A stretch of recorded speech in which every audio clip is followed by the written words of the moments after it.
সাল্লামের জীবন আচরণে যা ছিল সেটা হলো আমাদের সুন্নত। যদি হযরত যদি দাড়ি রেখেছেন, সেই দাড়ি রাখা আমাদের সুন্নত। তিনি যে পোশাক পরিধান করতেন সেই রকম পোশাক যদি আমরা পরিধান করতে পারি সেটা আমাদের সুন্নত। তিনি যদি টুপি নিয়ে থাকতেন সেটা আমাদের সুন্নত। এটাই তো। কিন্তু আপনার বুখারী শরীফ, আমাদের যেটা সহিহ হাদিস, এটা কবে নেমেছে? হযরত মারা যাওয়ার 300 বছর পরে আমাদের বুখারী শরীফ কিন্তু তৈরি হয়েছে।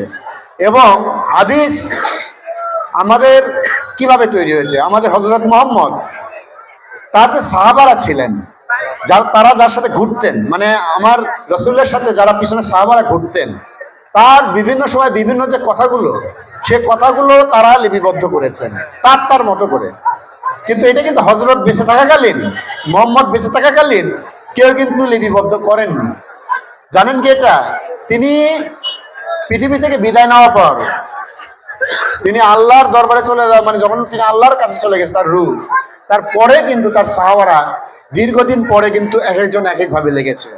এখন ব্যাপার হচ্ছে, রাসূল যদি নিজে যেটা বলতো সেটা যদি সঙ্গে সঙ্গে লিপিবদ্ধ হতো, তাহলে এই জাল হাদিসের কথা কিন্তু আসতো না।